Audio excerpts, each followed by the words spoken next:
I call this meeting to order at this time. May we have roll call? Commissioner Bennick. Commissioner Chapman. Commissioner Hallen. Here. Commissioner Ryan. Here. Commissioner Smith. Here. Vice Chair Summers. Here. Chair Blair. Here. Madam Chair, we have a quorum. Thank you. At this time, we'll stand for the Pledge of Allegiance, please. I pledge allegiance to the flag of the United States of America and to the republic for which it stands, one nation, under God, indivisible, with liberty and justice for all.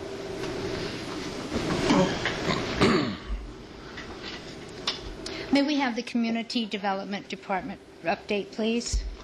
Madam Chair, members of the Planning and Zoning Commission, ladies and gentlemen, good evening. A couple of things of note. Maybe this is a positive sign about some recovery, although I say that with a bit of optimism, I suppose. But the Marley Park subdivision is actually getting a fair amount of activity and interest from local builders. We actually have now 5 different builders that are going in and purchasing some of the blank lots and rolling out some new product out there. So that's a good sign. But the reason I'm primarily mentioning it to the Planning and Zoning Commission is to point out that Marley Park is one of our nicer subdivisions that I know the Planning and Zoning Commission worked very hard on. A lot of open space, but also the programming activities at the park. So as we consider future subdivisions at this level, please keep that in mind, because those are the types of developments in Marley Park that have the open space, have the amenities, and have the programming that seem to attract a lot of the high-quality builders and seem to be able to get through these difficult economic times. So I just bring that to your attention as a point of interest. The other thing I want to remind you is that in October, we're going to be bringing forward to the SUDC again, which is our annual review. If you remember, when we adopted it last year, I promised to bring it back to make sure we'd make some housekeeping, some tweaks to it. In addition to that, we've asked the stakeholders to provide their comments on it, and those discussions have been very fruitful. They've offered a lot of comments to us on ways to both tweak the ordinance, but also their impressions on our new review process. And so far, it's been very positive. And that's all I have to report. Okay. At this time, can we talk the August meeting at this time? Commissioners, we do have a meeting planned for August. We have a couple items on the agenda. And if it's okay, I'd like to just do a quick straw poll to see who would be available for the meeting, which will be on August 3rd. Commissioner Hallen, are you available? No, I will be out of town that week. Mr. Smith? I'll be here. Okay. Chair? I will be here. Okay. I will not be here. Okay. I'll be here.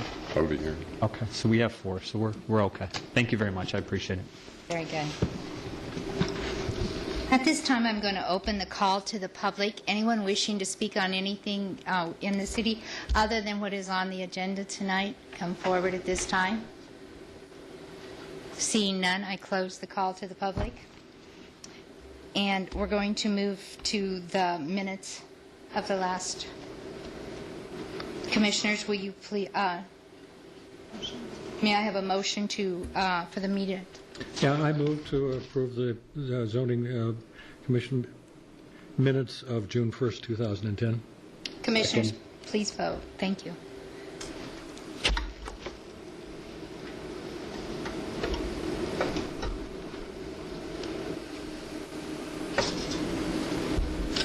Madam Chair, the vote has passed with 5 ayes and 1 abstain and 1 absent.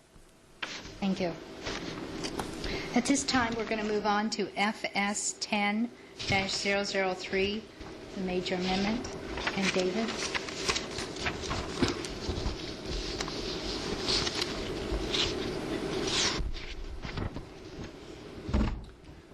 Good evening, Madam Chair and Commissioners. I'm David Neal with the Planning and Zoning Division, and this is the major general plan amendment for the transportation plan for the City of Surprise.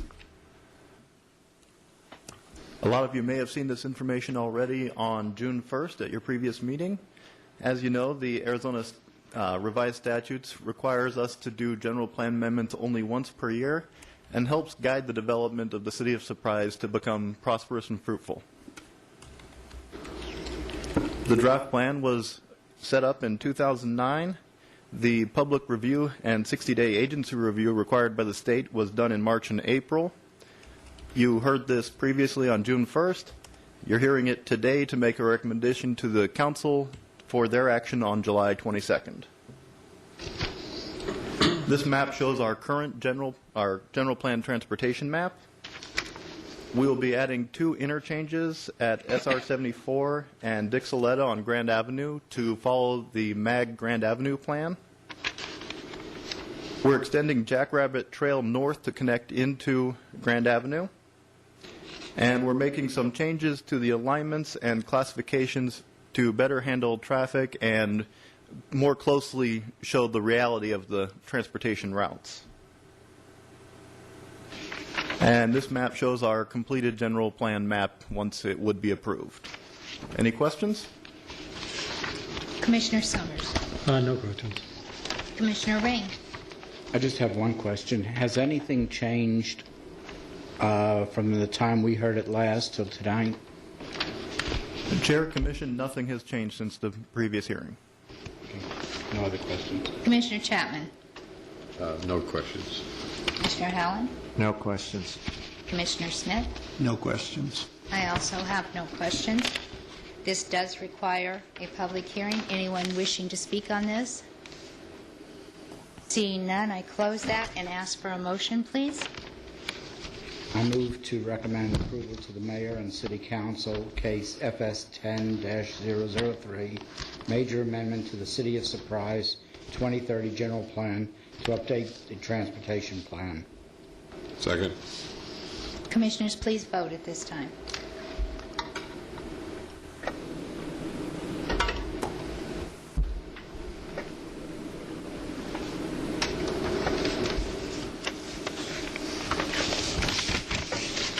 Madam Chair, the motion has passed with 6 ayes and 1 absent. Thank you.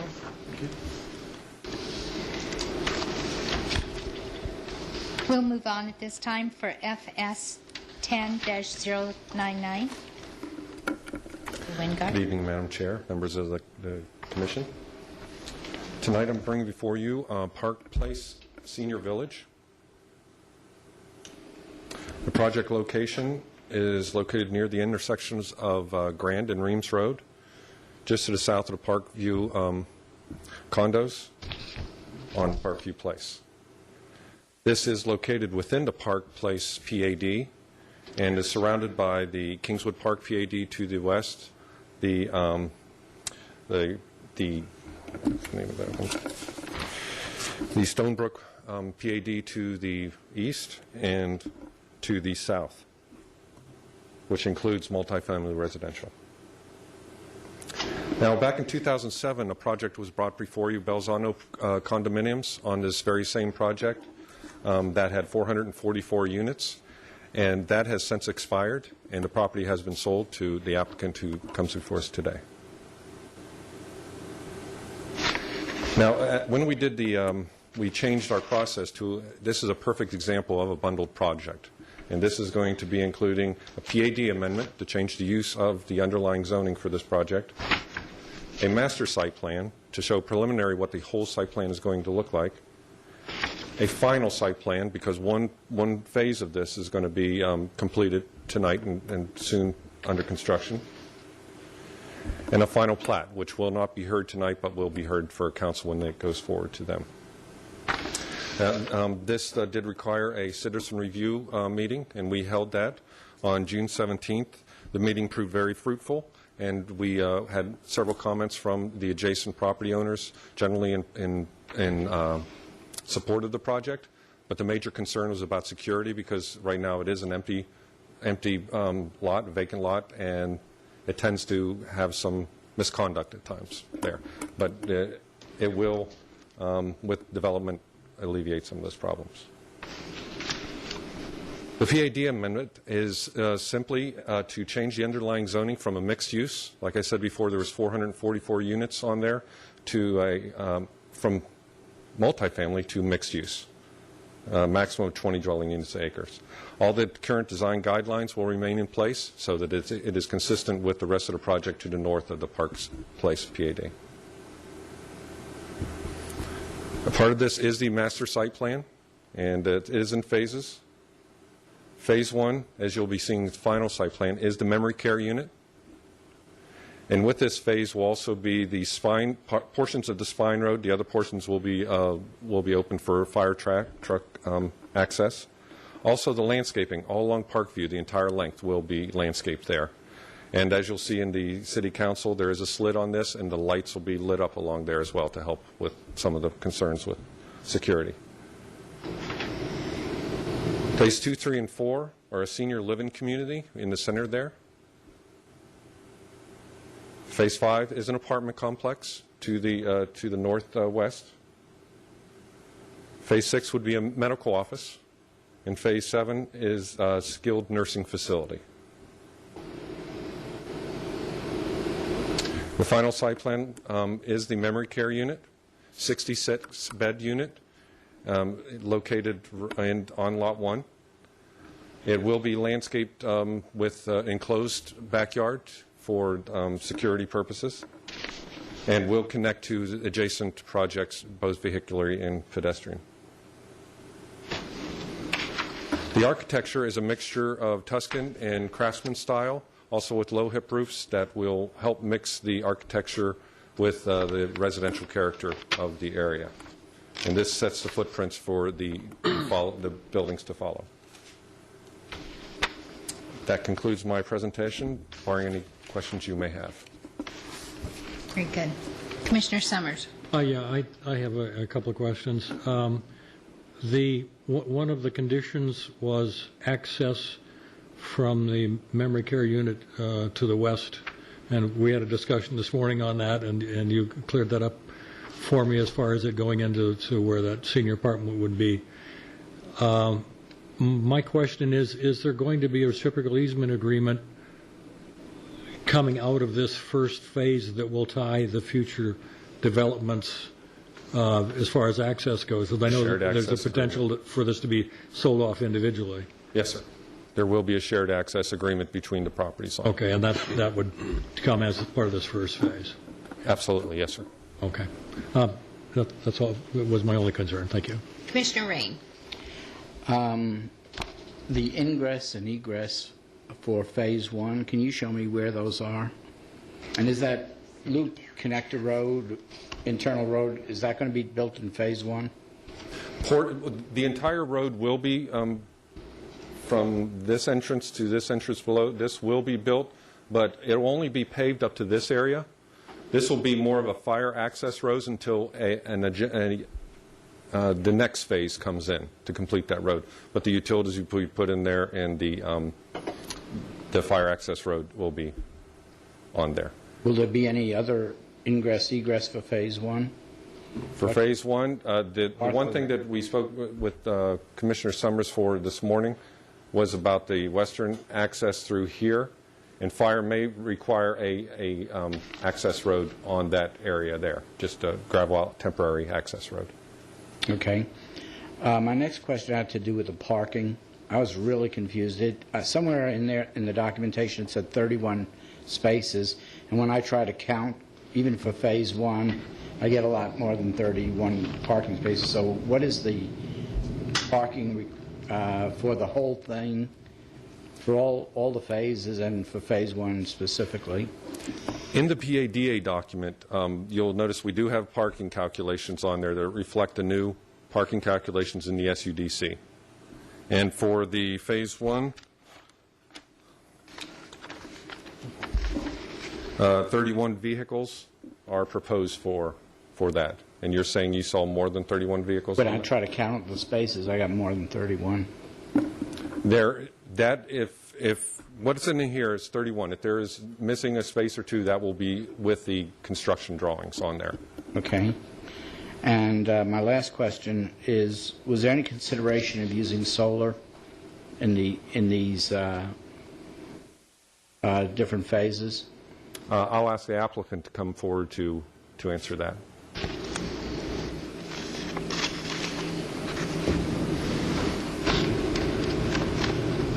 My name is Ron Jackson. Can you repeat the question one more time, please? I asked if there was any consideration of using solar in any of the phases. Not at this time.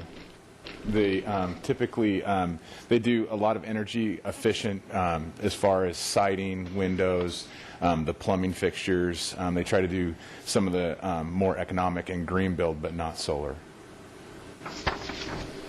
Is it the cost of it, or? A lot of it has to do with the cost of the project, yes. But that is just for the phase 1. As we get into the phase 2, 3, 4, and up to 7, that hasn't been determined yet. It depends on who's going to be building and the management of the companies at that point. Okay, thank you. I have no other questions. Commissioner Chapman. Yes, I had a similar question about the memory care facility and safety and evacuation in case of a fire. It appears that there's only one entrance here into the location, which would mean that This entrance right in through here? that if there were a fire, the only way available for people to get people out is through the same entrance that the fire. Well, that's why that the fire department is requiring a temporary fire access road through here. And when Phase 5 is built, that will be a permanent access through there. That's the question then. Yes, sir. Also, now, is part of the narrative also part of the PADA? When I asked that question, it talked about building heights and things, but it didn't. In the actual PAD document, it didn't have anything about actual building heights, but it did in the narrative. Is that both of those things are considered part of the PADA? Right. Whatever is not in the PADA is going to code, and with a project with 2 points of access, maximum building height is 30 feet. Okay. For this entire project. Okay, thank you. And then one other question. I'm not sure, maybe I get some guidance here on the financial impact statement. I'm not sure how this works. It appears that there's supposed to be a negative operation financial impact on the project, but over a period of 20 years. But there is apparently a positive net effect for the enterprise fund. Could you kind of explain? I had the same concerns, and if you remember before, our financial impact statements were very minimal on that, and now the finance department is getting into this a little bit more. They have software that predicts how this is going to work, and when I talked to them about that, they're showing a negative. It's not going to actually cost anything. It's showing a negative because it's programming this property. You know, it's going to be more firemen, more policemen, that sort of thing. So it's considering it at a built-out situation. And in residential, which most of this is, it doesn't generate a lot of money or any revenue. So in those calculations, are they also calculating sales tax and other things that the residents would be paying to offset some of this? Oh, yes, sir. Okay. Those are great questions that you're asking. Actually, excellent questions, as Adam would say. What we do on these are just really the direct benefits of development, and that's it. Sales tax for equipment, anything sales on the site itself, construction sales tax, property tax revenue. But the point you raise is a good one because it is an equalizing factor, and that's if any of these residents go off-site, they go to the Walmart, to the grocery store, and spend money, that is not calculated as part of this development. Short-term, on the site itself, there's a negative drain, as Hobart suggested, because these types of facilities typically have a lot more demand for public health and safety, primarily ambulance and things of that nature. But in the long term, considering the spin-off effects of purchases by the folks who live in this area and guests and visitors, it will have a positive impact after all the phases are developed. Okay, thank you. That's all the questions I have. Thank you. Commissioner Howard. No questions. And Commissioner Smith. Yeah, is there any estimate of the number of employees this facility at build-out will employ?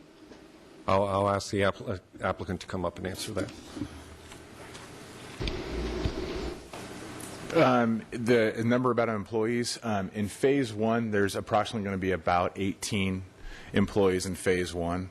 In the Jubilee projects, each of the buildings will have approximately about 10. So there's be a roughly, there's 30 Like the motion. plus another 40. And then in the apartments, very little in the apartments, probably manager and co-manager. And then in the skilled nursing, however, there probably will be roughly, in a typical 120-bed facility like that, there's roughly about another 30. So there would be approximately about 200 employees. Okay, and did the parking, for 200 employees, is there sufficient parking for those? Yes, sir. This does meet our SUDC requirements of the parking. And how many parking spaces are proposed in the total project? Well, what you're approving tonight is Phase 1. Okay, Phases 2 through 7 are going to be coming in at a different time, and they're not going to be exactly as shown here. And each one of those will come in individually to you to be reviewed and approved. okay. And at that time, we will have the actual numbers for each unit. Okay, so in phase 1, there's approximately 31 That is correct, yes, sir. spaces, and there's approximately 18 employees. Correct, yes, sir. Okay. That's it. No other questions? Okay, I have no other questions.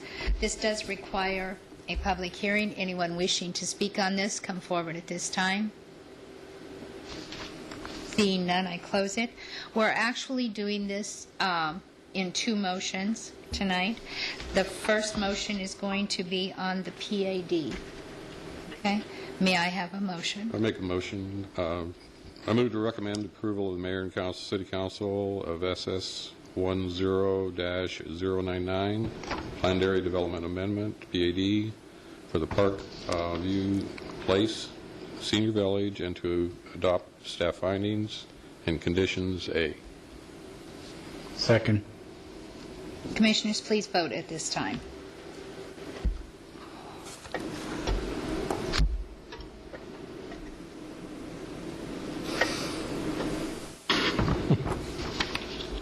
Come on, go away. Madam Chair, the motion has passed with a vote of 6 ayes and 1 absent.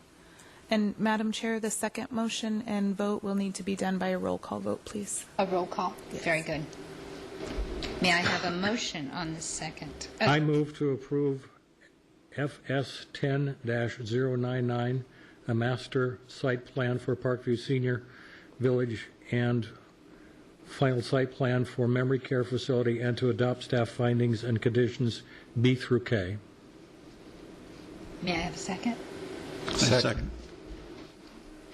Commissioner Summers. Yes. Commissioner Rain. Yes. Commissioner Chapman. Yes. Commissioner Howland. Yes. Commissioner Smith. Yes. And I also, yes, it has passed. Thank you.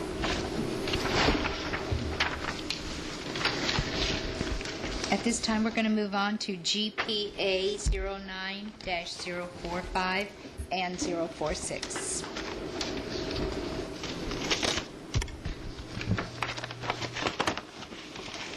Good evening, Madam Chair, members of the Commission. Before you tonight is once again another bundled project for the Lizard Run Planned Area Development, as well as a minor general plan amendment. To locate this site, this project is located in the original town site near the old City Hall. Surrounding the project includes some newer projects, which include the Interfaith Community Care Campus, which is now the Buena Villa project, Bel Mirage Estates, Desert Mirage Medical Plaza, Crossroads offices. There's also some existing older projects in the area, the 2 hotel sites, the Windmill Inn and Suites, as well as the Moon Valley Nursery. Additionally, to the west includes the Bicentennial Park, as well as some single-family residential. The PAD amendment tonight is recommending that the project be rezoned from a residential land use classification to a mixed-use land use classification. Additionally, the minor general plan amendment is a proposal to change the land use from a general plan perspective from a low-density residential and open space to a mixed-use land use designation. To give you a little bit of history on the project, this project's been going on for a couple years now. Staff has been working diligently with the applicant, who's also here tonight, Mr. Brierton. And as you can see on the slide, there's a residence that's currently existing on the site.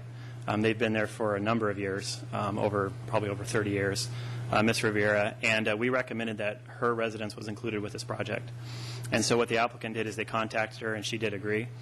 Additionally, the staff recommended that the applicant rehabilitate her house to make it more attractive in the original town site, which is definitely in line with the current village plan and the strategic plan, as well as the Heritage District that staff is working on. The applicant did agree to do that as well, and so we were pretty excited about that, as well as the neighbor, and she then agreed to be part of the project, which is definitely a positive. Shown here is this is the existing residence on the site. As you can see, it's somewhat it's in fairly good shape, but it has some elements that could be improved. It's actually a residence and a clothing alteration business. She does a home-based business out of the area. And what's proposed is to change that building to a more of a Southwest architecture. This is actually the design approved by the resident, which I believe is a 180 from what's there now. It's really going to enhance that Greasewood Street corridor. To give you an idea of something in color, some of the highlighted pictures there represents what it's going to look like in the form and massing of the facade. Additionally, within this document, there's a set of performance standards. The way we're moving projects forward now is we try to mimic the Surprise Municipal Code as much as possible, and the only things that are different are placed in the PAD. And some of the things that are different is there's requirements that they will have to match the Lizard Run project, if you're familiar with that. It's a great trail system with pedestrian level lighting and a gabion wall. That's the crate wall that's along there with the river rock in it, as well as the desert landscaping. They are required to mimic that through their neighborhood, and they're actually going to create the Lizard Run on the other side of the wash. So it's going to be a bonus for the city. Additionally, there is an alley that's on the south side of the development. It's as you can see, it's all over the place with the way the wall is. These alleys have been a problem in the original town site, and again, the applicant, he's one of the only applicants I've worked with who really they go out to the community, which is great. He went and met with all the neighbors, and all of them were in support of the property owner rehabilitating the alley, changing the fence out, making it more of a wrought iron and more of aesthetic appeal to it. When the development does occur, this will be a requirement when the project moves forward, and we're looking, if you can look at the picture here and look at what it could be here. This is kind of what we're anticipating, and that would be a huge improvement in the original town site, and we're hoping it would promote on how alleys should be developed in the area over time. Additionally, includes a conceptual site plan, which is they don't have any developer or tenant yet, but they went through a number of different revisions to show the community as well as staff and the commissioners on what could be the potential of the site. So we have this to go on. This was also presented in the community outreach meeting to the residents. And to further that conversation, the residents did attend the community outreach meeting. We had a pretty good turnout. There was a number of different questions. There was a lot of open discussion and changes made in the PAD with some of the uses that were taken out. Near the end of the meeting, some residents sent me messages on what they recommended to be taken out of the uses that were allowed. So we took out a number of them, like a car wash, used car sales. There's other things, maybe even mini storage, things that we didn't think were appropriate in there. To conclude the portion of my presentation, you can see this is, again, the first slide that I showed you, that this area, I've been the planner on the project from the last 6 years, and from what I've seen is that the Desert Mirage Medical Plaza, the Bell Mirage Estates, you can see all these uses are starting to come together in a confined area. This is really turning into a true mixed-use area with civic, cultural. It also has education, residential, high density. It has hospitality. It's all coming together in this little confined quarter square mile. So that's exactly why we thought it would be appropriate that this parcel would be a mixed-use land use designation, because it's consistent with what we've been seeing around the area. And we also see that this project, when they do get a developer, when they come in, that the development standards set in the PAD as well as in our code, it'll become a fruitful development from the years to come. This does conclude my presentation. I'd be happy to answer any questions the Commission may have. Thank you. Okay. I have one question, unless I misunderstood you. We have no builder or developer for this yet? That is correct. We don't have any builder or developer at this time. Commissioner Summers, any questions? Yeah, I'm going to follow on that question in terms of the project attributes that affect the neighborhood, the alley, the rehab of the existing house, and the obligation on future individual developers in the site to carry forward with the project. Does the PDA, as is defined ensure that that will go forward in a logical, well, go forward, period, and in some sort of a logical form? Commissioner Summers, absolutely. The PAD does have a set of performance standards specific for the site and because of the uniqueness of the site. In addition, it also refers to that anything above and beyond what's in here has to comply with the Surprise Municipal Code. The Surprise Municipal Code has a number of technical specific requirements for types of multifamily residential development that they will have to follow. In addition to language for the alley that you mentioned, when a developer does come in, they do have to follow those standards, and we are covered. Okay.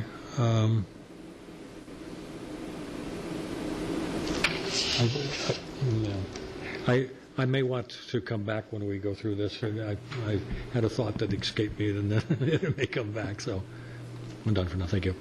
Commissioner Rain. I have no questions. Commissioner Chapman. Yes, I wanted to follow up on the proposed layout that we have here for the plan, that the alleyway itself doesn't connect with Hollyhock Street, so that means that both the alley and the entrance to this is on Greasewood. Is that correct? That is correct. The conceptual design shows Hollyhock Street connecting to Greasewood. That's the current configuration of the alley, and the way the easement is shown is that it only connects to Greasewood Street, and the neighbors are utilizing that right now. If it does develop into an assisted living facility, usually those have main entrances, and we try to limit as many access points as possible, because in some cases with alleys, the more you open it up, the more unwanted traffic comes through. So it was seen to be, appropriate to have one point of access on Greasewood for just the alley. So the residents that live in what would be the west part of this project would be taking the alleyway in and out? The south and to the east? The residents actually have access on a paved street that's to the south of them. There's a fully paved street where they have access to the front of their homes. This alley access is not their primary. Excuse me, I mean in this project, where the apartments and other things would be, is it those folks that live within this would need to take the alleyway in and out? The residents that live within there, see the purple area on the map there? That would be their main point of access to the site. Let me draw it here for you.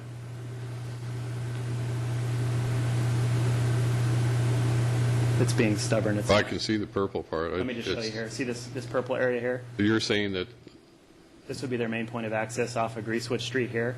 They would also have the opportunity to access the alley off of Greasewood Street, but their primary access would be here, further north on Greasewood, for the residents on site. Okay, it seems that people are going to take the shortest routes. The alleyway itself, who owns the alleyway? Right now, the alleyway is a combination of ownership. A portion of it is owned by the owners to the south. The other part, the majority of it, is owned by the Lomas Land Company. That's the applicant tonight. So it's kind of a shared ownership. It's an awkward design. It's an older plat, an older parcel layout. So what they're doing concurrently with this is moving forward a plat to council, which will correct that and make it a lot more clean on who owns what. Yeah, the reason I ask that is that you have some risk liability here if you Absolutely. have multiple owners and then the one larger one on one side, and you've got people that I understand. I just wondered, there's a risk liability here that I'm not sure if the homeowners understand that. I just want to make for sure that before we look into this that there will be an agreement. Absolutely. When a developer does move forward, they will be required to plat it with their specific parcels and show their easements. When the alley is proposed to be shown, which is a requirement to plat, the language for that easement will be very clear on who maintains what, who's responsible for what, so that would address your concern. Yeah, because, all right, thank you very much. Mr. Howard. Yeah, I have several questions. When you go out and look at this site, it's bounded on three sides by single-family residential and a nice city park. It seems to me if we approve this PAD with all the possible uses, because that site plan that you're looking at really isn't even part of this when we get right down to it.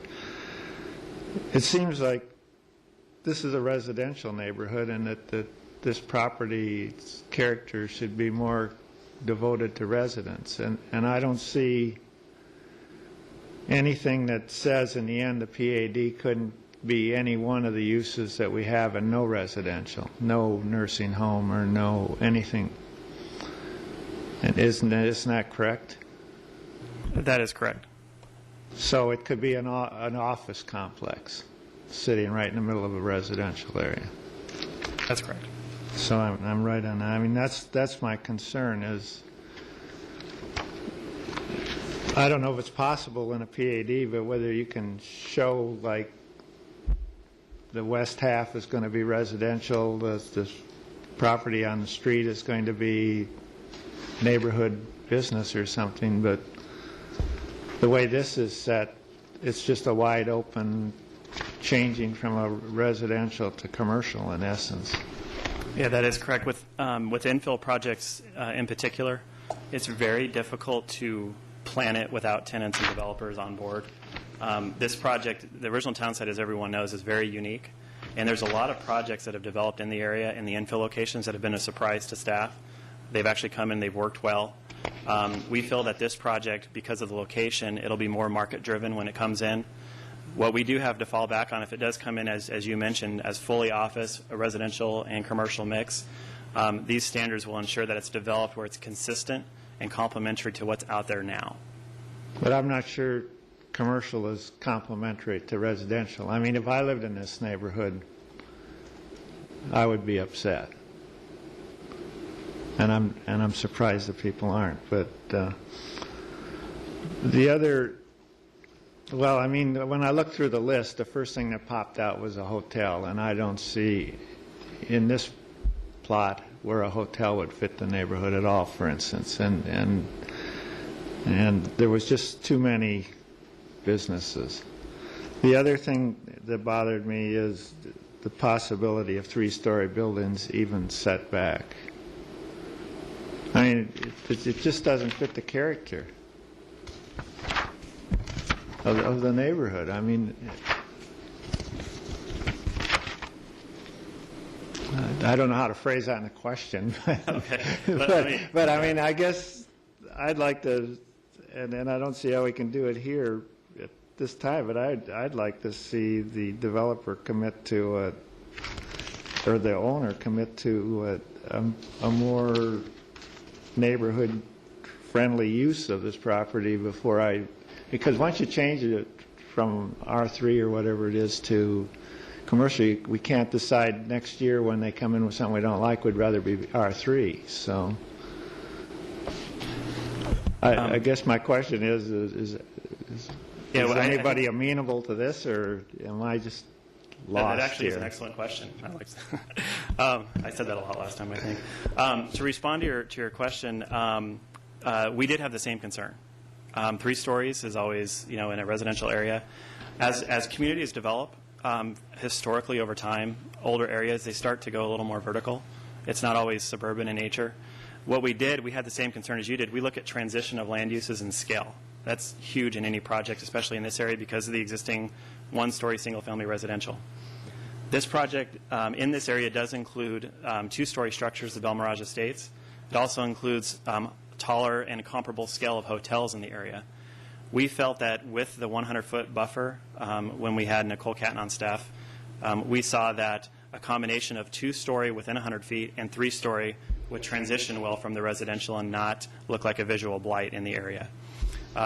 We do anticipate that when 3-story, if and when 3-story does come in, we will, you can assure that we will look at placing that appropriately, designing it appropriately, and it also will come back before the commission for your consideration.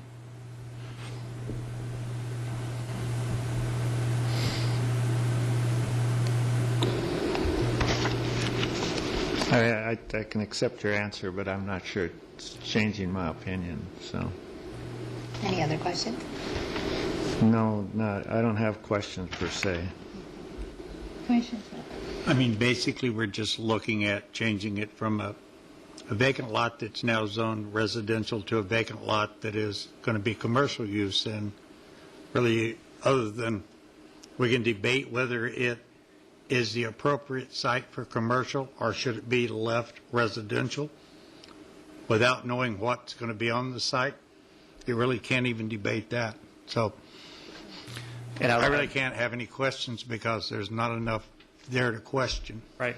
And I would like to point out that even with mixed use, it's kind of it's a popular zoning. What it does is that, like for instance, the community care campus, that is technically commercial, but actually has a mix of daycare and a cafe in there. It's more of neighborhood scale. The commercial in their area, you're not going to see something that a lot of commercial wants Bell Road frontage. What we're anticipating in here with the list of uses is that you may have some smaller neighborhood commercial uses in there to allow the opportunity for it. But you are correct that it does open up an opportunity for residential and commercial for the site. But because of the location, you'll most likely see a mix in there. I mean, if we follow the PAD and the standards, it'll be better than a vacant lot that is set there for a number of years. So that's my last comment. Thank you. I have one question. How long will this hold, how long, if we don't find a developer, how long is this good for before it has to come back before us? I mean, that lot's been empty for a long time, and at this time we have no developer. How long before it has to come back before us again? That's a good question. It's just a good question. But the location, the house is going to be rehabilitated right away. So that portion of the project is going to be done within 6 months of council approval, which is great. If this project sits vacant, it'll be vacant and indefinite. And what that means is that if a project comes in 20 years from now and it's still vacant, most likely they'll go through an amendment. If it doesn't meet the current market standards or the current development standards, they can always come by and amend it. But those development standards that are in here will stay in place until it's amended, and there's no expiration date on it. And if it's sold to a different party, they would have to come back before this. Is that correct? Yes. Okay. And Commissioner Summers, did you have a question? I had questions, and you just asked one of them and got a very good answer on it. In terms of the parcels, there's a parcel which is a residential, which you're now saying, from a phasing standpoint, will be done right away. The alley, I'm assuming, would be done. Is that going to be done at this part, or will that be done as part of a development phase? The alley will be done part of a development phase, okay, not with the Riviera residents. And that would be a single parcel, single phase, or no? It could come. Yeah, it could be broken up and subdivided within the PDA. The project that's adjacent to it, the first phase will have to complete that alley as part of the first phase. Okay. The way that's parcelized will be an easement, most likely on an individual parcel. So it will be completed in the first phase of the development, not the Riviera not the resident rehabilitation, but when, say, an assisted living facility comes in, they'll be required to complete that in the first phase. Okay. So if they subdivided that, whichever the first phase of the subdivision would have to take care of the alleys, which you're absolutely saying. Okay. Commissioner Rain. Yeah. Is there any chance that the alley could be done in conjunction with the rehab of the house? I would not recommend that at this time. The reason why is because we want to make sure that whatever design is done on the alley is in concert with the project adjacent to it. Because the alley is adjacent to a large open space area, we want to make sure they match up with one another. So that's why we recommended that be done when the development occurs on the primary project. Okay. I just want to make a comment that I agree with Commissioner Hallen, that I think the list of possible uses is way too broad for that area, and there are things on there that I'm not in favor of. Just let you know. I think it's a wide open slate that anything could go there, and I know we would have the opportunity to look at site plans and all, but from history, he says if it's in the PAD and it's allowed, then we're arguing whether we're going to have red brick or brown brick, and that to me defeats the purpose. Commissioner Chapman, did you have any other comments? No questions. Mr. Miller. Since it's been brought up now by two commission members, what I would suggest is the commission may want to list off those it sounds like a handful of uses that are listed in the PAD that you may find objectionable that we could either A, take out of the PAD, or 2, make them conditional uses. But after we create that list, I think it would be appropriate to ask the developer their opinion on it. But that is one way, hopefully, to allay some of your concerns about this project. I have one question also. Since at this time we do not have a developer, can a motion be made to table this at this time until the commissioners have a chance, or is that not, because we are doing the redeveloping of that home, is that not part of that? I'll ask Adam, what's the time sensitivity about continuing this for a month? It would be continued until the next P&Z meeting on the 1st, which would then continue the council plat for 1 month. We can eliminate stuff if they want. Okay. I guess if it's all right with the... We can eliminate, mainly what we're probably going to... Can you come forward and state your name, please? Hi. Terry Brierton, Lomas Land Company. The main thing that we're probably going to develop this as, we're working with a senior resource group to go in partners with them. We own the land, and they're going to probably manage it for us and help us build it. We just had a study done, and the study shows that the best use of that property would be a assisted living, not independent, because independent is too saturated right now in the area, and memory care. So about 75 assisted living and 25 memory care units. But as far as all these other commercial, we're open to getting rid of whatever you don't like. Let's put it that way. We're not set on anything as far as that goes. So anything you don't like, we can take it out. But that's what we're trying to do is we're trying to attract a developer, an assisted living corporation to the area. I think this is a good site. We're going to be rehabbing the Gomez residence, and hopefully down the road we would at least like to maybe do that wall in the alley to make it so somebody would like to attract somebody there. So as far as these uses, we have nothing in stone. Our main goal right now is assisted living with the memory care. So that's what we're striving for this lot. And then on the property that faces Greasewood Street, that would only be 2-story, and that would be probably medical uses or something like that, medical offices or something like that. But as far as in the commercial, Rather than trying to whittle down this whole list, then, if we just put 2 or 3 things in the list that they think they want to do, and then if the next owner decides they want to change it to multi-story residential, we would just hear it again.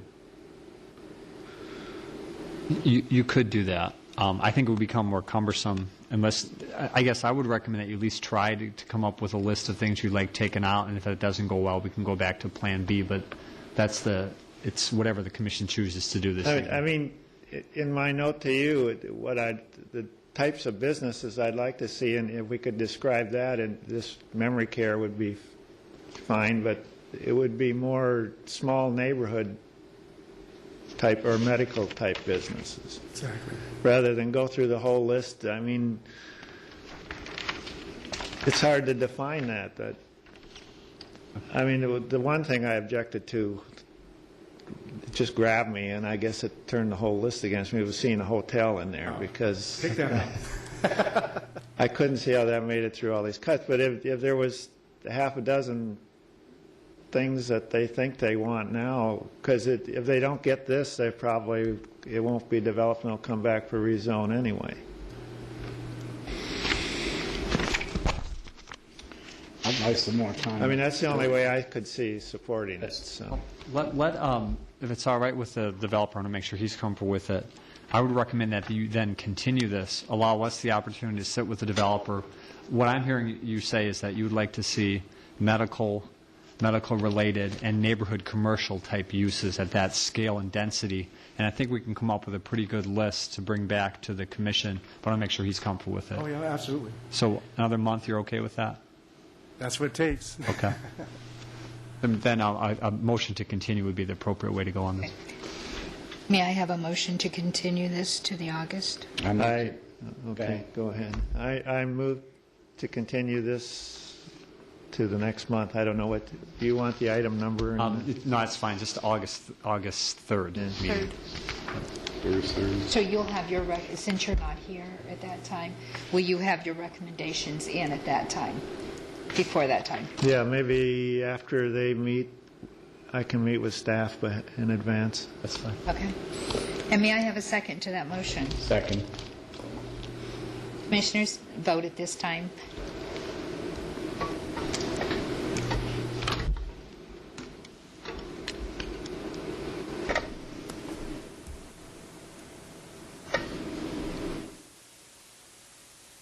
Madam Chair, the motion passed with 5 ayes, 1 no, and 1 absent.